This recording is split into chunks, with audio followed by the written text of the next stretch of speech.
All right, Matt. So I figured I should probably start telling some jokes about library books because they're long overdue. Yeah. Uh-huh. Good.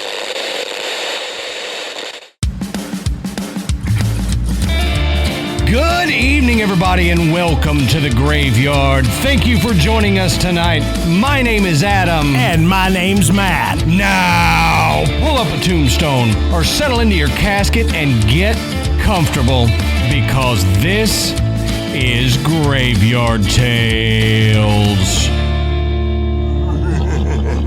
All right, everybody, here we are again. Matt, how you doing tonight, brother? Not too bad, man. Not Good too deal. bad. I'm on the tail end of my work week, so I get a few days off. You know what's funny? I told Amanda this earlier today. I said, I have not had a non-sick day off in 2025. Really? Yeah. And she goes, you got to do better. Right. I was like, yes, I got to do better. Yep. You got to try a little harder, Matt. Uh-huh. Yeah, this is when my work week actually starts harder and heavier is right after recording. Yeah. This is when Adams picks up. Yep, How exactly. hardcore. But before we get into it, and before we get into more work that I got to do, we will ask this again and keep asking it. We're seeing a little bit of growth from it back, but go make sure on whatever podcast platform you listen to us on that you have auto download set. That really helps us out. It helps us. It helps our sponsors and everything for auto download to happen when we release a new episode, because apparently the new iOS updates and some of the updates on Androids as well has disabled that feature from a lot of podcasts. So go make sure that you have us auto downloading like you used to. Thank you, and we appreciate it. Also, go over to patreon.com/Graveyard Tales. You can sign up to become a patron.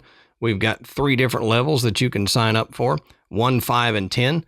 And all levels get a bonus episode a week.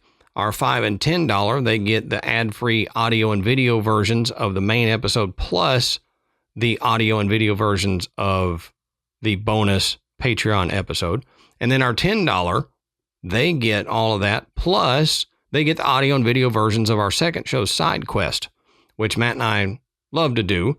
We're having a lot of fun with it. I got some stuff coming up that I think is going to be fun for Matt. We like to play games on there. And so I've got a game coming up that should be really fun.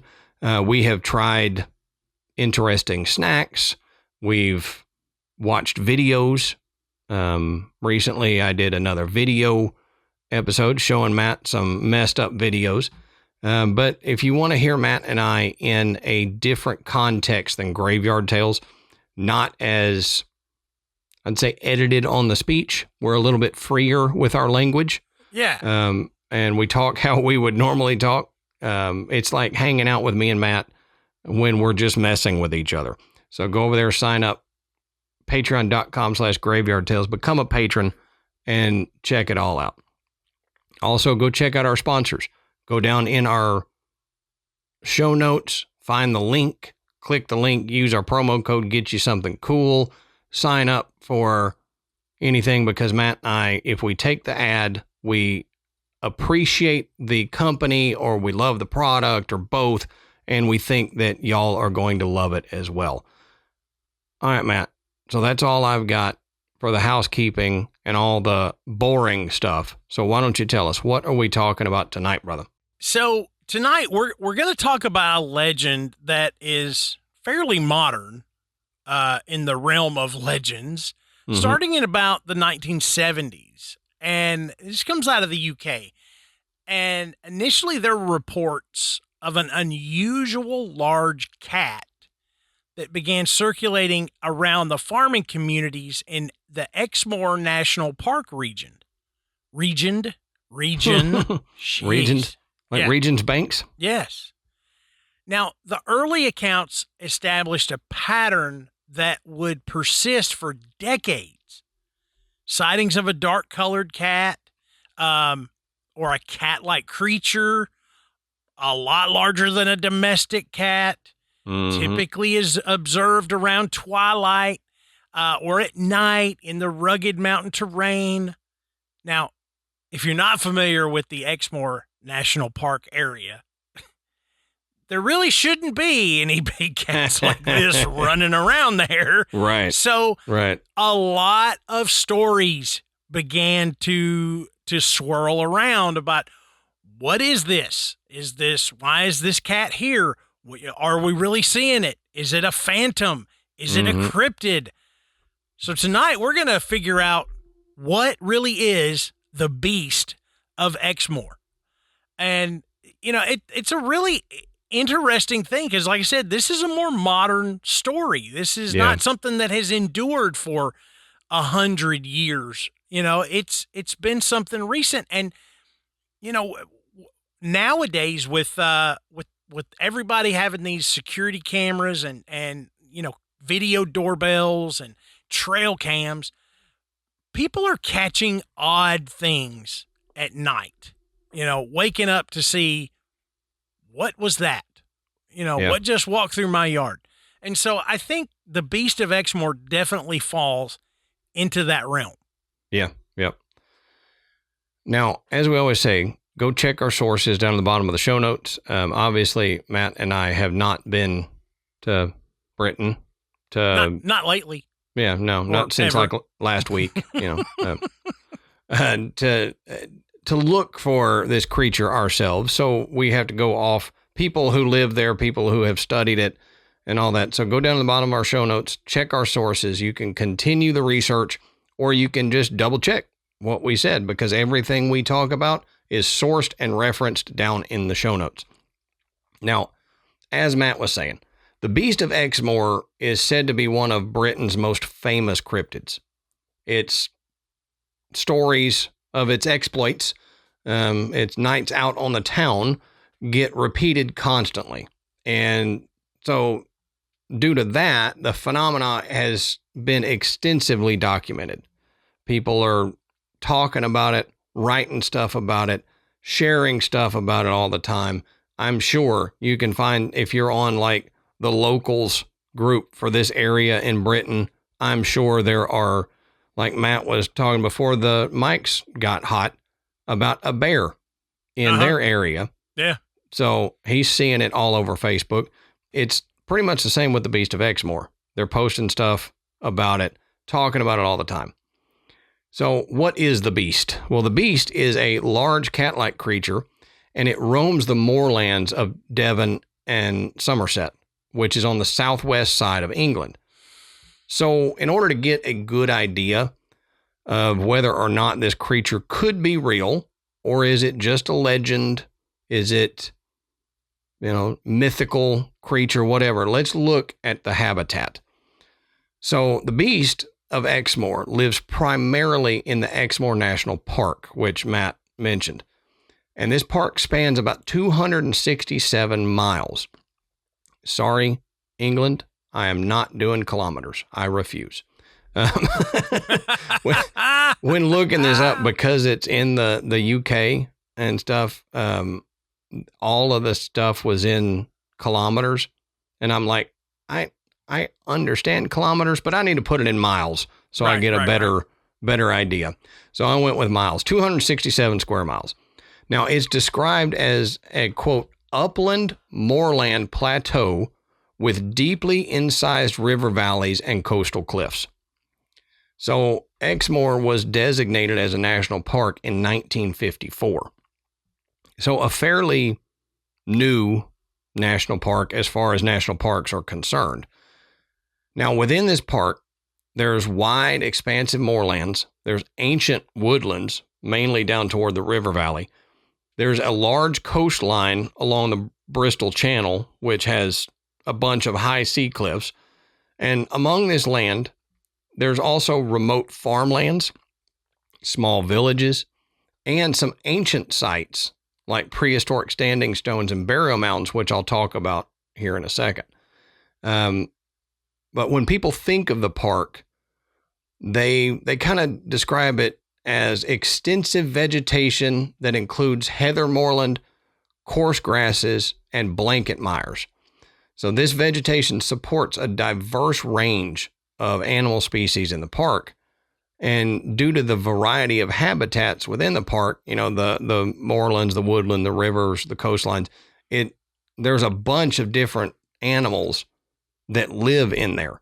So let's look at first the mammals that live in Exmoor National Park. And I do this as with all areas that house a quote unquote cryptid, because we need to look at what the park can sustain and what kind of prey this cryptid might have, and could it live there? Say it were real and it were there, what could it live off of? So in this park, there are red deer, which is Britain's largest surviving land mammal, and they're seen commonly across the moorlands and the woodlands in the park. There's also the Exmoor pony, which is a native hardy pony breed, that was hard to say, with a long history on the moor, which maybe everybody's this way. Maybe it's just because I'm a Texas boy, but there is something to me that is so majestic about wild horses. Like wild horses. Yeah, see? Yeah. You can see a herd of buffalo or, any type of mass group of wild animals, and it's cool.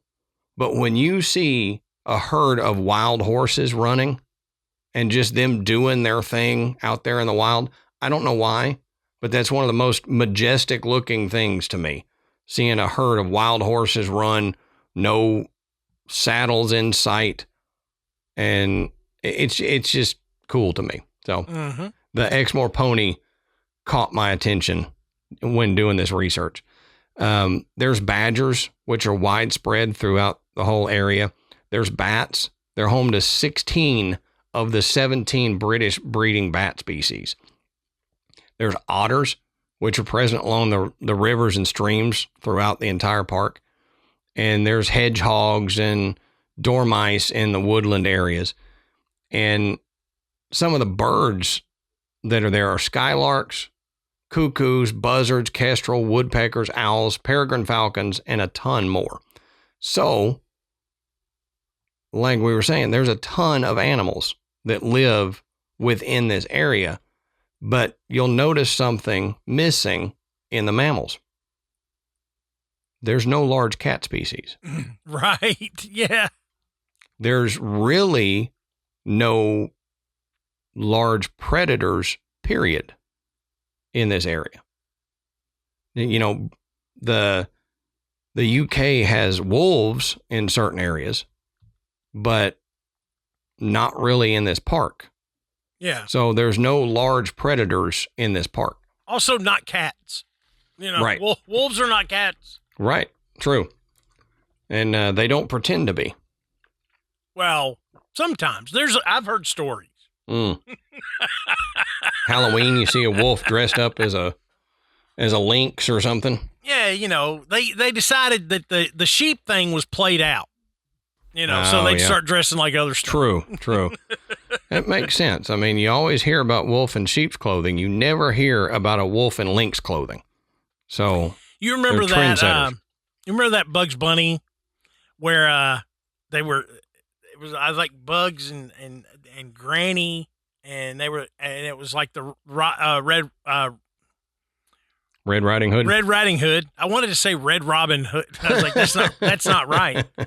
But he goes, you look, Granny, you look like a wolf in cheap clothing. Yep. I don't know why that always tickled me. So this is hilarious. A wolf in cheap clothing. So what has the Exmoor National Park been used for throughout the history of the area? So let's go back before it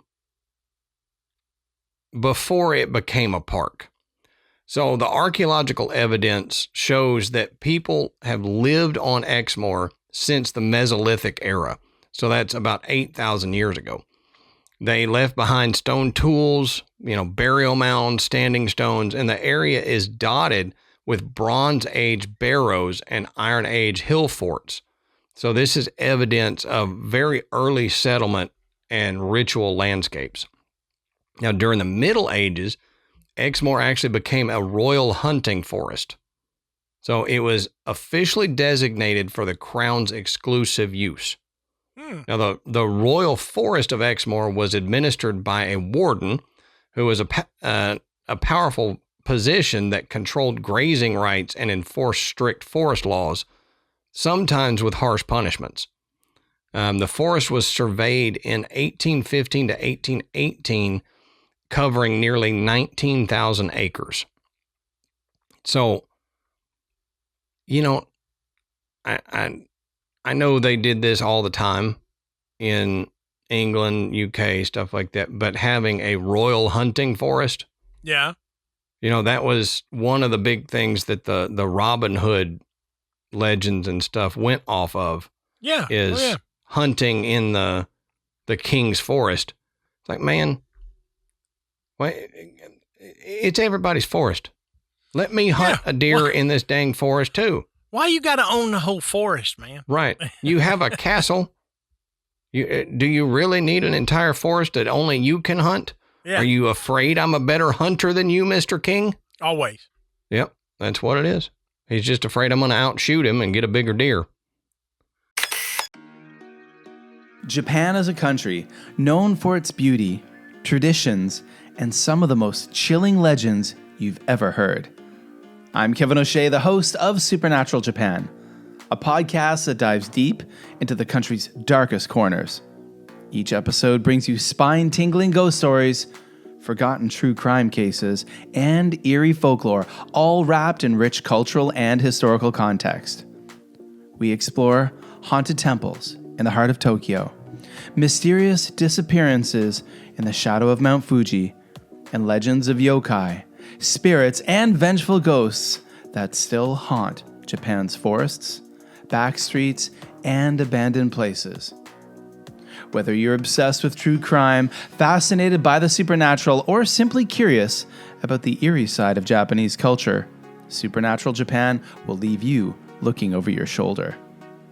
New episodes every week. Search for Supernatural Japan on Spotify, Apple Podcasts, or wherever you listen to podcasts. And remember, some stories were never meant to be forgotten. So, sheep farming for the wool trade ended up dominating Exmoor's medieval economy. So, with wool spun on isolated farms and finished in towns like Dunster.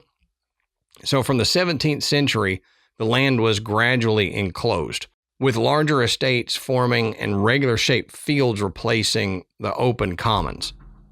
So disputes over grazing rights were common as outsiders paid to graze livestock on the moor.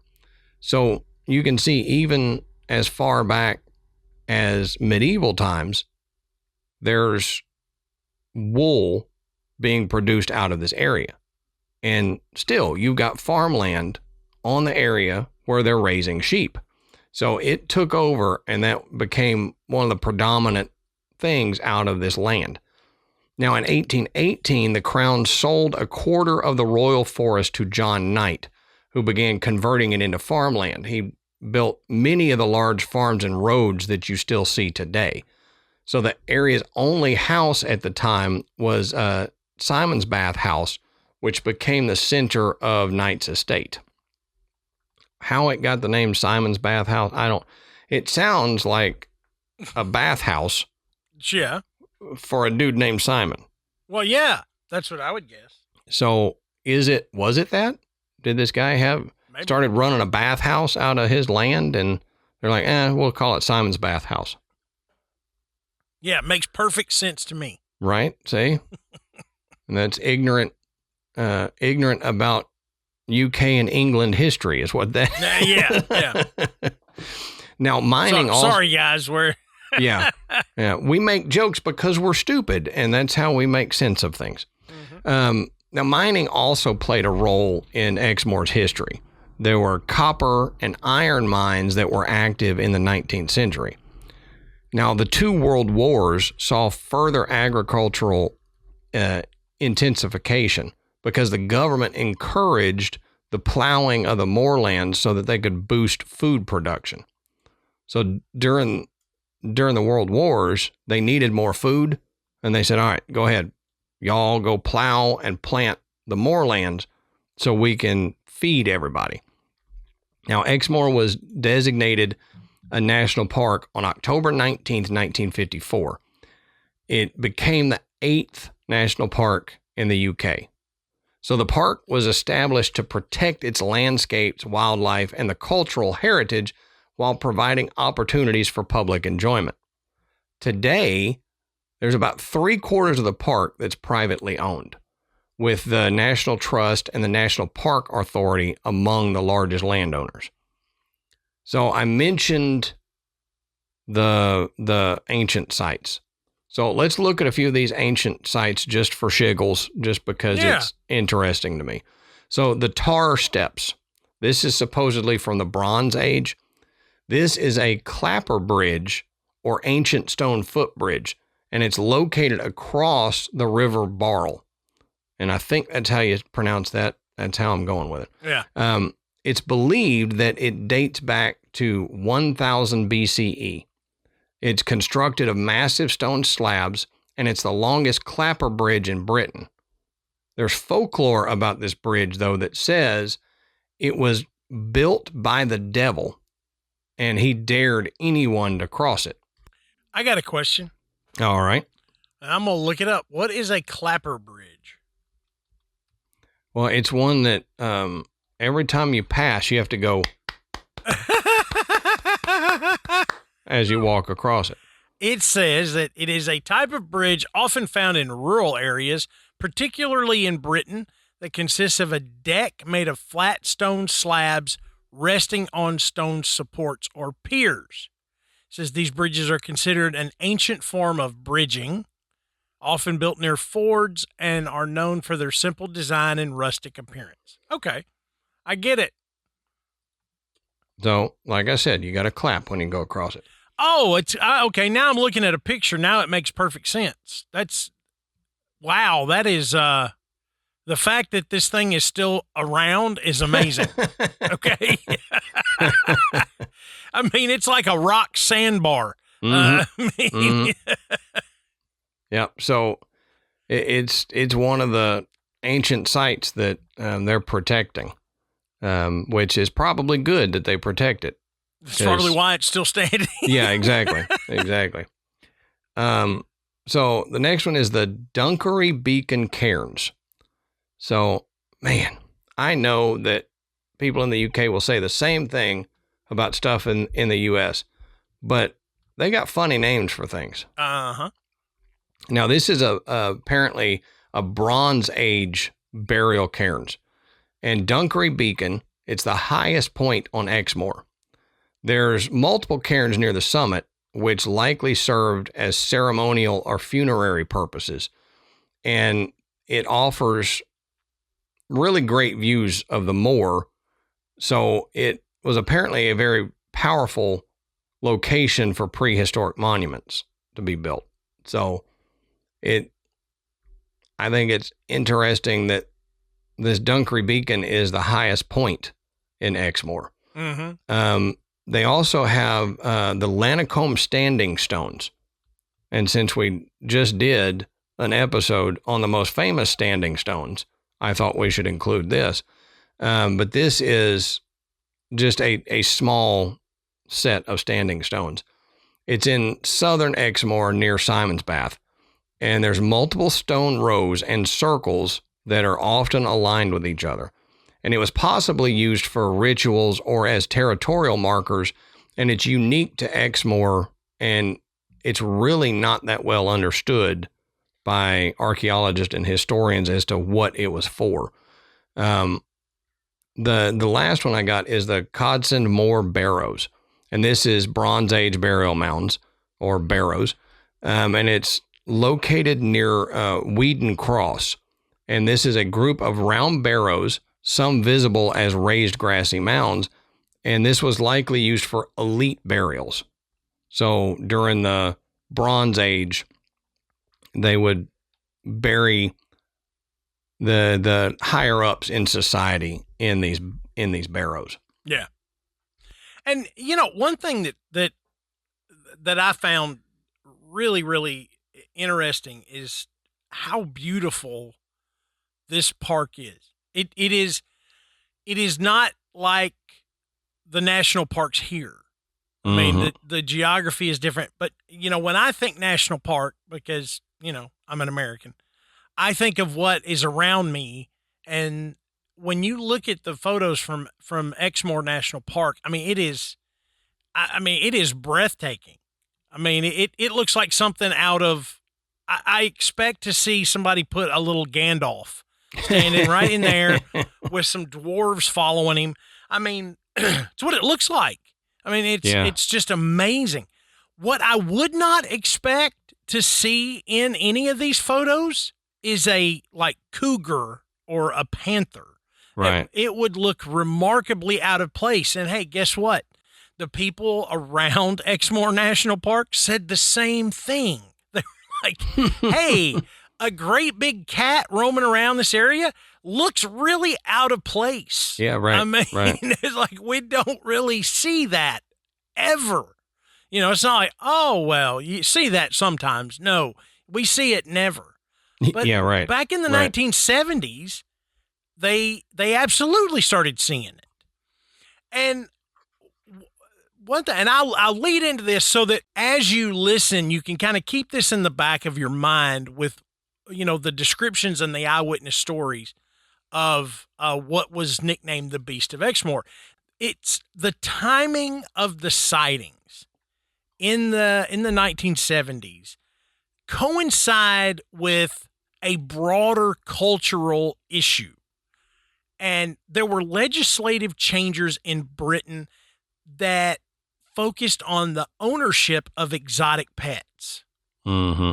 And this legislation, it addressed a situation that began to grow from the 1960s and early 1970s of wealthy people looking to keep these large exotic cats as a status symbol. Okay. Right. And you've seen that now. I mean, it's like, yeah, I'm super cool. I'm a rich rock star and I've got some 20-foot python that, I carry around. Or, I've got a white tiger that lives in my apartment with me. Or I've got a giraffe in my backyard. You see it in Abu Dhabi or whatever. The people over there, I saw a video of this prince or whatever who had friends over swimming in his pool, and he let his tiger out to jump in the pool with these people. Didn't tell them.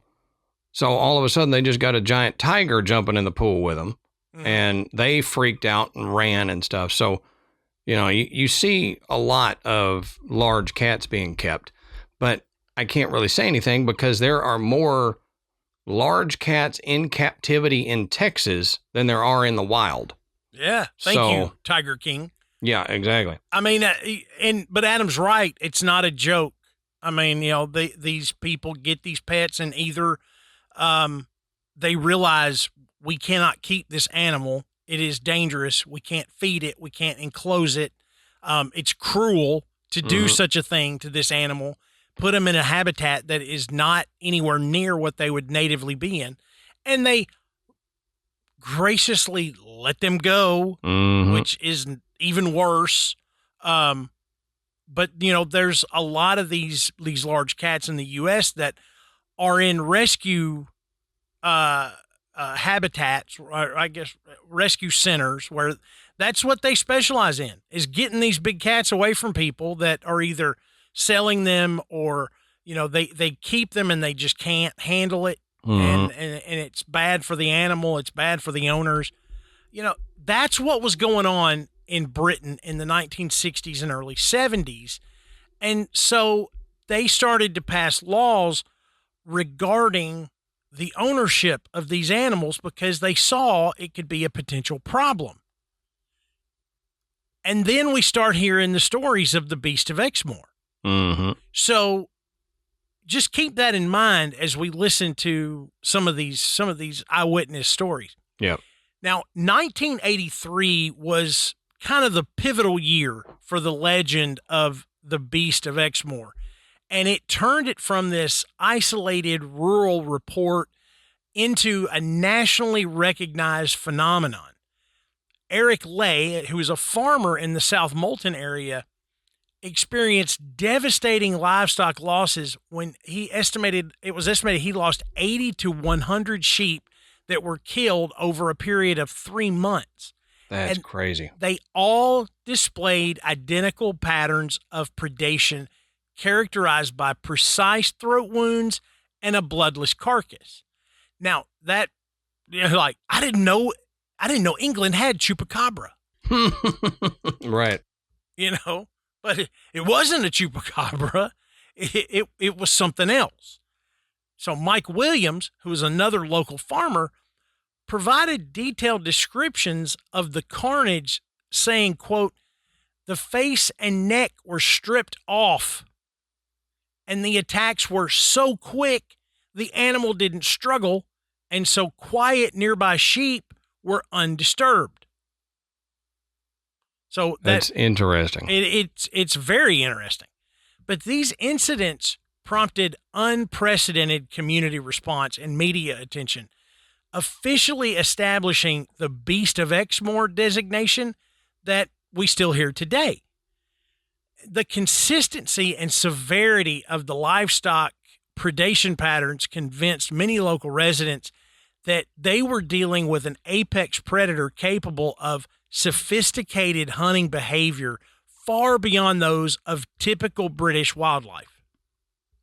So, you know, typical British wildlife, you know, they just kind of stagger in, be like, "Hey, we're looking for some food." No. Pardon me, sir. Might I kill you for some dinner?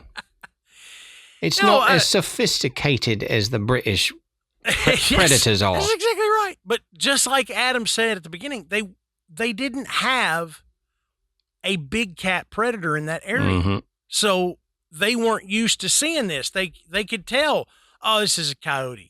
Oh, this is a fox. You know, but they weren't looking at that. They knew what that already looked like, and this was different. Right. So the 1983 events also attracted the attention of researchers and investigators, including Nigel Brierley, or Brierley. Let's go with Brierley. I like that better. That sounds better. He would document that all of these experiences in his book called "They Stalk by Night." Now, witness testimonies, which span decades, have produced remarkably consistent physical descriptions of the Beast of Exmoor, suggesting either a genuine biological entity or a deeply embedded cultural archetype. So, you know, is this an actual creature that's out here, or is something happening and the villagers, the townspeople in the area, the local farmers, they have, much like the chupacabra stories, developed a creature in their mind that they routinely see? I mean, how many times when we talked about the chupacabra do we hear stories that it's like, that sounds just like something else? You know, oh, you saw this? You probably saw this. But because of the consistency of the attacks, you know, the locals have thought, no, it's not that. We know what that is. It's something else. And that's kind of what we're looking at here. Is it real, or is it something totally different and it's being misunderstood? So let's talk about what it looks like. The creature is typically described as measuring between 4 to 6 feet in length. So not ridiculously huge, with a long, thick tail and a low-slung posture, which is characteristic of a feline. The most commonly reported coloration is black or very dark gray, though a few accounts describe brownish hues, so, pantherish appearance. Witnesses frequently emphasize the character's substantial size, noting that it appears far too big to be a domestic cat, 4 to 6 feet in length. Yeah. That's far too big to be a domestic cat. It's far too big. I've seen some big domestic cats. Yeah, Maine Coons. Yeah, I've never seen one 4 to 6 feet. Right. And now this leads me into something else. This is our tangent for the night. So I had an experience about 20 years ago or so, and I made a comment about this experience to Amanda and my children. And to this day, even this last week, I am routinely made fun of for bringing up this experience. I am driving in Goodlettsville, Tennessee. So if you want to look it up, that's where I was. I'm coming down Highway 31. And there's an area there where there is an old like railway bridge. Okay.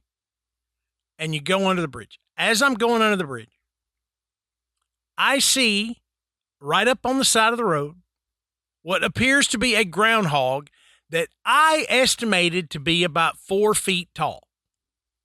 Okay. That's a large. So I made groundhog. the comment that groundhogs can grow to about 4 feet tall. And so I have been ridiculed about this comment for the last 20 years. But I tell them, look, what I saw looked like a groundhog. Okay. It was fat, sat up. I said it was on all fours. It sat up and sitting up on its haunches.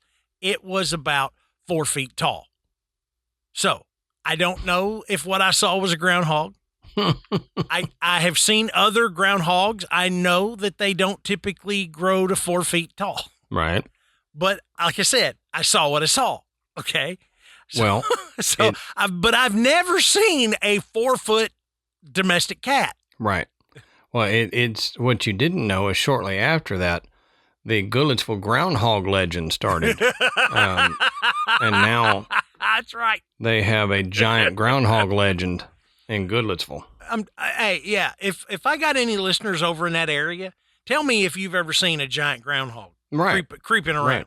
The Beast of Goodlettsville. He'd be 20 years older now, so I might need to get a police sketch of what it looks like now, age it a little bit. Yeah. What is the lifespan of a 4 foot tall groundhog? Yeah, right. But they do say, even though it looks too big to be a domestic cat, they do compare its dimensions to those of a puma or leopard or another big cat in that species. One particularly detailed account from July of 2012, like not that long ago, it described the creature as having pointed black-tipped ears in the strike position and noted that the dimensions of this creature were markedly similar to cougars and bobcats familiar to the witness from Western Canada. This comparative framework provided by the witness with relevant experience adds credibility to the reports and suggests that other observers are making informed assessments rather than simple misidentifications. So again, we run into that. How do you know it's a puma or a cougar if we don't have puma and cougars around here? Mm-hmm. You know, if you've never seen one, how can you assume that that's what it is or that's what it looks like? So they didn't bring him in, but while he was there, I mean, he had been in Western Canada, which you're going to see mountain lions. You're going to see bobcats. Yep. We see bobcats around here all the time. Yep. So you know what they look like, you know what they're shaped like, and you know about how big they get. you know? So if you've never seen a bobcat, they can get pretty big. Yeah. You know, they're not as big as, say, like a cougar. Yeah. But, you know, they're kind of, they're a little bit smaller, but they're mean as hell. And, Oh, yeah. you know, you gotta be mindful of them because they're big enough to mess you up if you got They in a make some tangle. crazy noises. Yeah. If you've ever heard bobcats out in the wild making crazy noises, you haven't lived. Because they sound like women screaming at some point. Women screaming, yeah. They can make baby sounds. Just go Google 2 bobcats yelling at each other. Yeah. And watch that video. Oh, yeah. I mean, crazy noises. And it's because of all the noises that bobcats can make and because of the areas that they inhabit, those noises are often attributed to Sasquatch. Mm-hmm. And so a lot of debunkers will say, this is not a Sasquatch that you are hearing. These are bobcats because they make all kinds of crazy noises that you think of that weird high-pitched, you know, hissy roar. And they can make that. But they make so many other things that if you're not familiar with it and you hear it at a distance, you may automatically assume it's a Bigfoot out there hollering and hooping. But maybe it is, and maybe it's a bobcat. So, but moving on, there have been some recent sightings that follow the established patterns, but they have improved because of the technology. Like you said, you know, video doorbells and trail cams and whatnot. So in January of 2022, just a few years ago, wildlife photographer Sam Aston captured what he believed to be photographic evidence of the beast during a dog walk on Exmoor. Aston's account described a big cat with characteristic features including a long tail and movement patterns that, quote, didn't run like a dog, but rather displayed distinctly feline locomotion. And his observation of the creature that moved like a cat was running toward a wooded area. And that fits in with previous descriptions that we've had for since the 1970s. Mm-hmm. But Aston's experience illustrates the ongoing nature of the phenomenon and the psychological impact on witnesses. Despite his professional background in wildlife photography, he expressed uncertainty about his observation. And he wrote, quote, "I think it was a big cat, but may be wrong given the unlikelihood. The worst thing is I'll never know." And that kind of reflects this broader challenge that's faced by witnesses who encounter phenomena that they challenge conventional understanding of what British wildlife ecology is. So to sum that up, you've got people that have seen this thing and have provided pretty decent descriptions. Now you have advanced technology, photographic evidence, but it's kind of like seeing a turd in a punch bowl. You know, it's like that doesn't belong there. It stands out. You know, why is it here? Surely to God, somebody didn't put a turd in this punch bowl. That can't be. It's something else. It must be a baby Ruth, you know, something like that. It boggles the mind because what you're seeing is so out of context. Yeah. Yeah. And, you know, I think that really plays into this legend because just like Adam said at the top of the show, right? Just about 15 minutes north of me is a more rural area. And sure enough, we've got a black bear running around. Mm-hmm. And I mean, and this is not stories. This is like, I told Adam before we started recording, I could go to my phone right now and I guarantee you somebody has posted a video of this bear in the last 30 minutes. Yeah. I mean, hundreds of people have seen this. We have videos every day of this thing for the last 3 days. It's walking down the street, it's running through the woods. It's carrying picnic baskets. I mean, it is a bear, and there is no doubt that it is a bear. Got a tie and it does off not a belong line. here. But with the way that black bear especially have migrated towards Middle Tennessee, Yeah. from East Tennessee and the mountains, Yeah, and especially from with like southern the Kentucky. fires. Yeah. The fires in Gatlinburg and stuff. It's not ridiculously unheard of for there to be a bear running around. Right. But we're talking about an area that is on an island. Mm-hmm. And they're looking at this going, this thing didn't migrate here. Why would it be here?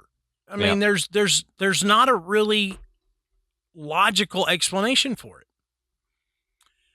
So people began to really dig in and investigate what it was, if it was anything, and could it potentially be an actual, big cat predator that has somehow made its way into Exmoor. So in 1983, the livestock predation crisis prompted official intervention, and the British Royal Marines were deployed to Exmoor in an unprecedented search operation. They called the Marines, for crying out loud. That's wild. This military involvement represented the most significant institutional response to the beast phenomenon and demonstrated the severity with which authorities treated these reports. Okay? So it was more than just a legend. There were actual farmers that were losing actual livestock. So this was a problem, and it needed to be addressed. So they needed an answer. And it wasn't just some old dude sitting there making up tales about something he saw slinking through. There was actual property damage and death with this beast. So they took it a little more seriously. It's like it's like the old saying: if you want to get the government's attention, hit them in their wallet. Mm-hmm. And this was causing a financial hardship, not just for these farmers, but eventually for the local economy. Yeah. So they needed to do something. Now, local community responses included both organized hunting expeditions and more informal investigative efforts. That is the buddies that like knocked back a few at the pub and said, "Let's go find this Beast of Exmoor." Yeah, right. And they go out rolling through the woods. Mount up, boys. We're hunting the beast. Yeah. So Nigel Brierly documented some of these early attempts, noting that one chap had a butterfly net and another chap who was good at catching stray dogs came up from Plymouth and trailed a large piece of meat around the moor in an effort to attract the creature. Man. These are, astronomically bad ideas. Okay? Yeah. Yep. Because so you've got what a if it's real? potential, right. You've got a potential predator out there, like the lights of which that area of Britain has never seen. Right. Killing hundreds of sheep. Yeah. And you're dragging around a piece of meat. You might as well wear the Lady Gaga meat suit out there. Yeah, exactly. And then a dude with a butterfly net? Seriously? A butterfly net, yeah. What? You're just going to piss it off is all you're going to do. Oh, man. I'm really hoping he was drunk. I mean, that's crazy. Mm-hmm. Now, these methods seem a little unsophisticated in retrospect, but they demonstrate the genuine concern of the local residents to address what they perceived as a significant threat to their livelihood and safety. I'd be more concerned about the meat guy than the Beast of Exmoor. Yeah. Now, remember what I told you to kind of keep in the back of your mind, that there was an issue with people owning large cats as pets. And the legislative context surrounding exotic pet ownership, you can't deny that this legend is firmly pressed against the background of what was going on in the legislature at that time. Mm-hmm. The Dangerous Wild Animals Act of 1976 fundamentally altered the legal landscape for keeping large exotic cats in Britain, requiring licenses and creating significant regulatory barriers for private ownership. The legislation specifically targeted the growing trend of keeping, quote, dangerous wild animals as pets, okay, which, like I said, had become kind of the thing to do in the 60s and 70s. So the timing of that legislation and the timing of the Beast of Exmoor sightings led researchers to theorize that some exotic cat owners may have released their animals into the wild rather than comply with the new licensing requirements. Makes sense. Mm-hmm. So this was known as the release hypothesis, and it suggested that the beast phenomenon could represent the descendants of originally captive large cats that established wild populations in a suitable habitat. And given that pumas and leopards typically live 12 to 15 years in the wild, successful breeding would be necessary to sustain populations beyond the initial release generation. So if what it's saying is if we're seeing evidence of these things into 2012 and as recent as 2022, we know that it's not the original ones that would have been released back in the 70s. Right. Okay. They would have died out, in the late 80s, early 90s at the latest. Mm-hmm. Okay. So there must have been enough of them that they were able to create a breeding population. So Exmoor National Park, this is important to note, it covers 267 square miles. And as Adam described it, it's open moorland, deep valleys, ancient woodlands, and rugged coastline. So the landscape complexity provides numerous potential refuge areas for large predators, with extensive cover for denning and abundant prey species, including sheep, deer, and smaller mammals. So the region's relatively low human population density and limited development create conditions that could theoretically support secretive large carnivores. So it all seems to come together. It's like we've got the perfect storm for something like this to happen. Not a lot of people, a lot of places to cover, adequate food supply. All you need now is a few of these cats. And right. I mean, the deer that they've got out in that area, they got enough deer to support a large breeding population of those cats. Yeah. And even more so, the predation patterns that we talked about with the sheep, okay, that suggests a sophisticated hunting behavior, which is consistent with large felines. Mm-hmm. The precision of the throat wounds, the drainage of blood from carcasses, and the ability to kill without disturbing nearby animals all align with known puma and leopard hunting techniques. So these behavioral signatures provide some of the most compelling evidence for the presence of genuine large cats, not cryptids. And they would be difficult to replicate through alternative explanations, such as a population of domestic animals that became predators or human interference. Mm-hmm. Now, one significant development occurred in 2006 when a skull was discovered by a Devon farmer, and it was initially identified by the British Big Cat Society as belonging to a puma. However, this identification was subsequently disputed by the Department for Environment, Food, and Rural Affairs, which maintained its position that no evidence supported the presence of wild big cat populations in England.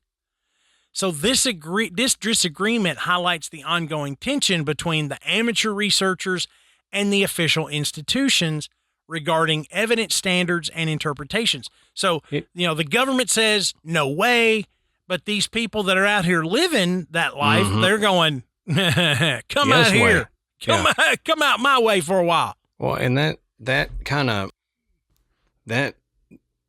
that's my problem with a lot of these quote institutions that we see it here in the U.S. all the time with stuff is they brought a puma skull, had it identified, and then the answer was, no, it can't be puma because we don't have those here.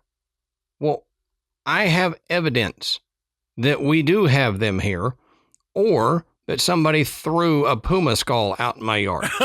Right, yeah. That's the only two options. Yeah. You can't say this is not a puma skull because we haven't had those here. Yep. You can't say that unless you can then say it's not a puma skull. We don't have those here. It is a blank. Mm-hmm. But they didn't do that. Right. They just said no because there's no evidence of them living here. Well, yeah, there is. And one of the biggest pieces of evidence is this puma skull that I just brought in. That's right. And you imagine standing there with this damn skull in your hand and them going, nope. No, you didn't bring in a puma there's skull. There's no pumas. Yeah, there's no. Like, what is this then? As I make it talk at them, what is this? Yeah. What am I? It's the newest Muppet, puma skull. Yeah, exactly. Yeah, here you go. That's not a puma skull. That is Nancy's really large Maine Coon cat that got out, and that's what it is. Okay. Yeah. Right. Okay. Yeah. Not. Mm-hmm. Now, coverage of the Beast of Exmoor phenomenon in books and documentaries and news media has significantly shaped the public understanding and expectations surrounding the creature. Of course, the official media is going to buck up against these, but just like we see in this country when we talk about, things like Bigfoot and, Champ and all these other, mm-hmm. The Jersey Devil, the official stance is going to be, it's something else. It's not that, but all of these filmmakers, these documentarians, these amateur researchers are going to go, it's got to be something. We're looking at it. We're looking at the evidence. Don't tell me that it's not this without telling me what you think it could be. That's 100% my thing. Yeah. We're talking to the people that have experienced that live in that area, that see the evidence all the time. And then you, Mr. Hoity-toity over in his academic world, is saying no, just because what? You've never heard of it before? Well, it's probably because you haven't been listening, because these people have been talking about it for decades, mm-hmm. and you just are unwilling to listen. And like you said, don't tell me, no, it's not a puma, without telling me then, okay, well, what is it then? Exactly.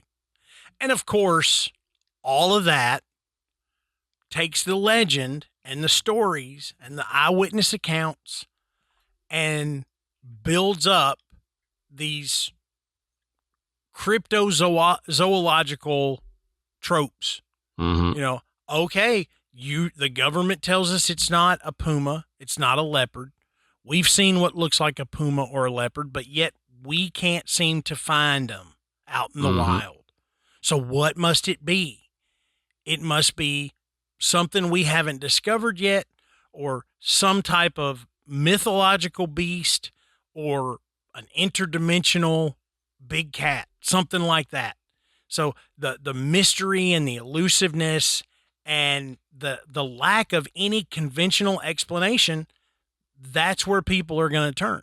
And so that's how the legend turned into what it is today. Could it possibly be some mysterious, cryptid large cat?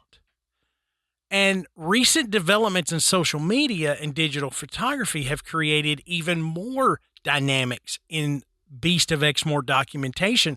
Just like Sam Aston's photograph from 2022 it generated immediate public debate and analysis demonstrating how contemporary communication technologies can amplify these cryptozoological claims. He posts a picture, but then in the same breath says, I'm not so sure that that's what I saw because that doesn't belong here. Yeah. So you've got an expert in this field going, I'm not so sure. Right. And that right there just feeds that cryptid narrative. And ultimately, puts fuel on the fire. It's what led to it becoming a research topic for Adam and I. Mm-hmm. Mm-hmm. Now, modern research into the beast phenomenon benefits from, like I said, the improved technology in trail cameras, DNA analysis, right, and sophisticated tracking equipment. But even with these technological advances, we still don't have definitive evidence suggesting that either the creature does not exist at all, or it possesses remarkable abilities to avoid detection. How does that sound like? Yeah. Yeah.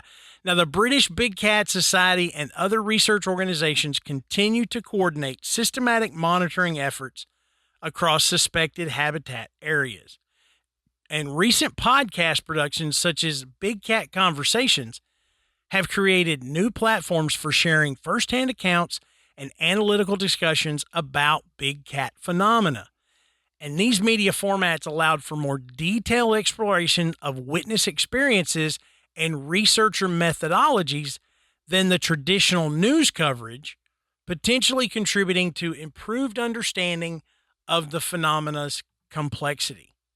So it's a fascinating story, but it just shows how all the evidence in the world to suggest one thing without a definitive answer leads to the creation of stories like this. Mm-hmm. What fascinates me about this one in particular is if you told me that this story began in 1770 and went through 1825, and the government said, no big cats, nothing like this. And all these townspeople were going, but look at this skull. Look at these dead sheep. Look at these deer. Look at these eyewitness reports. No, it just can't be. We just don't have them here. I'd believe you. I'd totally believe you. And we would be talking about a 200 or 300-year-old legend of some mysterious big cat like we do other things. But we're not. We're talking about something that happened within the last 50 years, and yet the same thing happens. So Don't doubt that 75 years from now, there's going to be two clowns like Adam and I talking about this mysterious big cat and, that it came from hell or some kind of portal. Right. Okay. Well, and see, they've created a problem for themselves, like academics do a lot in cryptozoology. Mm-hmm. And the problem is, okay, we tell you there is a large wildcat here. Mm-hmm. You are unwilling to believe that. You call us crazy for seeing, a Black Panther or whatever in this area. You say there's no historical evidence of large cats here. Nope, can't be. We show you the evidence, all this stuff. Okay, so then the other option is cryptid. This is a new species of something. It's magical. It's whatever. And then you go, nope, not that. Yeah. Well, what is it? Because it's something. Mm-hmm. So you got to pick your poison that you're going to look into. Mm-hmm. Are you going to take seriously the fact that there could be a large cat that has taken up residence here, several of them, in fact, in order to have a breeding population? So we have several large cats now living in the Exmoor National Forest, and look into that and potentially come across evidence that you then go, oh yeah, okay, we do. We've got wildcats here now. How they got here, we'll have to research, but we've got wildcats. Or are you going to keep denying that? And then people are going to put evidence or put time and effort into the magical, mythological thing that you're going to poo-poo. You can't poo-poo at all. Right.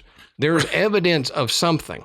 Yeah. And you always talk about Occam's razor, you say, well, what's the more? It's got to be misidentification. It's got to be a natural species. It's got to, when you talk Bigfoot, they're like, oh no, you're misidentifying a natural species that lives there. It's probably a bear that was running on its hind legs for 3/4 of a mile, which it can't do, but that's what you say.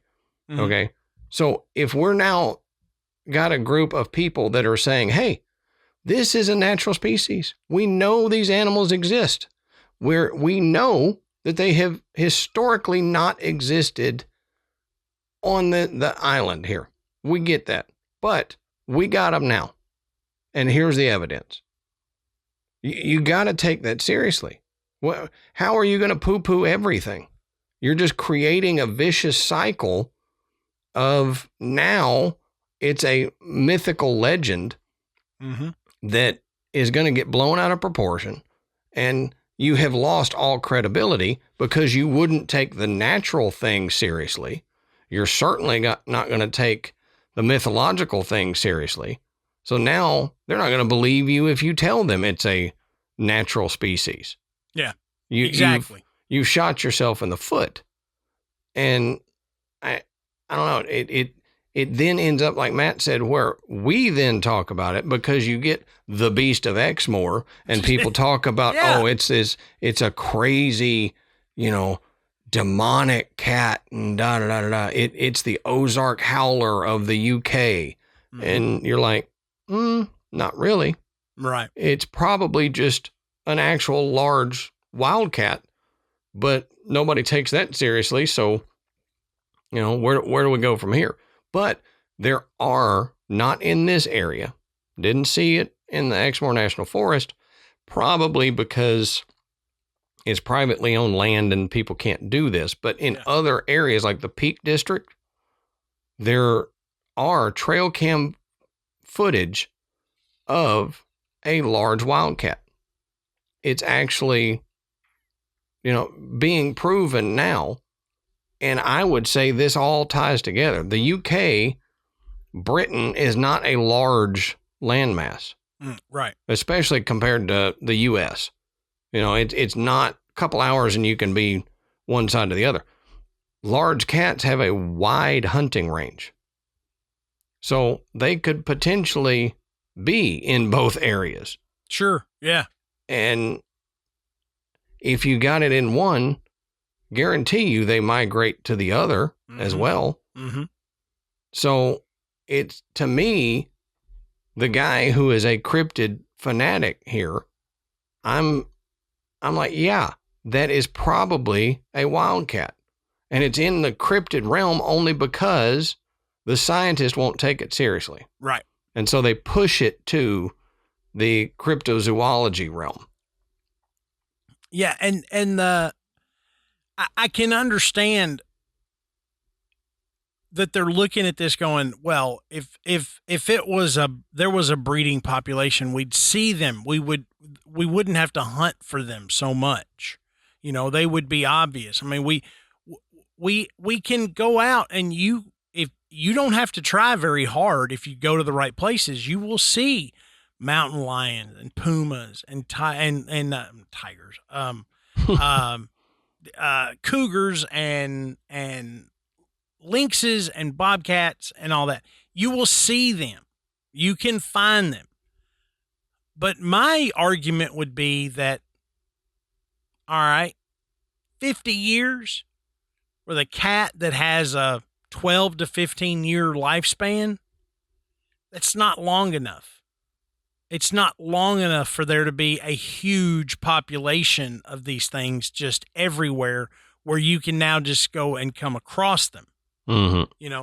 These things aren't like, rabbits or deer or anything that breed just constantly. I mean, big cats don't breed like that. Right. It's not like feral cats. It's like this is different. So my argument would be, and of course my argument comes from absolutely no scientific background at all, is that there just hasn't been enough time.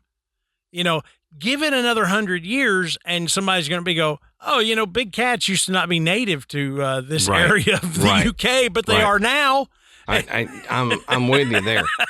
And it'll be like they're native to this area because in the 80s, enough people let them go, and then they set up shop, and scientists denied it until it got to a point where they couldn't deny it anymore. Exactly. And what's going to happen in my non-scientific estimation here is that they're going to deny it and deny it and deny it for so long, then it becomes a problem because of the smallness of the island that they're on. Yeah.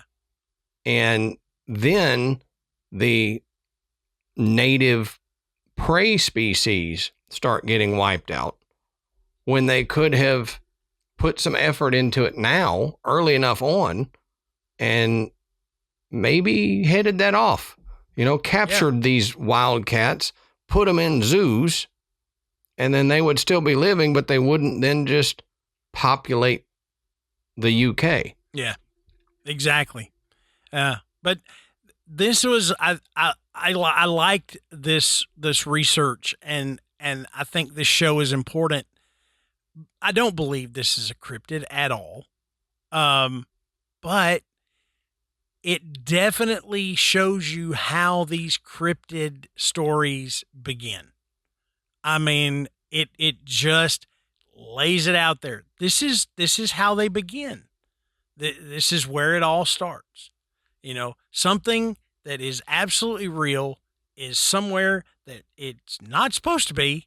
Mm-hmm. And the stories begin, and some authoritative entity says, no, that cannot be. Next thing you know, we got the Beast of Exmoor. Mm-hmm. So, tell us what you think about this. I mean, maybe you do think this is some kind of, crazy cryptid cat that's hanging around, and that's why there's not more of them that we see. If we've got listeners, I know we've got listeners in the UK. They let us know. They write to us. Tell us, have you heard this story? Do you know of the story? What does it feel like there? Is this something that people just laugh about and go, can you believe the government is still denying the existence of these things? And full well that they're there. Let us know. And the best place to do that is in our Facebook group. Thousands of people sharing these kind of experiences, talking about things we've discussed on the show, jokes, memes, you name it. It's in there. It's a lot of fun. No one's going to make fun of you. Just get in there and kind of share your thoughts and your stories. Don't forget to check out our website, which is graveyardpodcast.com. You can find links to purchase Graveyard Tales merchandise. You can listen to the show, and you can become a patron. Thank you to everyone who has donated to the show. A huge back catalog. Now is a great time to get in there, get some of that extra fun, out of the ordinary Graveyard Tales content for that next big road trip. Mm-hmm. And, we'll do our best to keep you entertained the whole time. Exactly. So, all right. Until next time, we'll save you a seat in the graveyard. See you soon.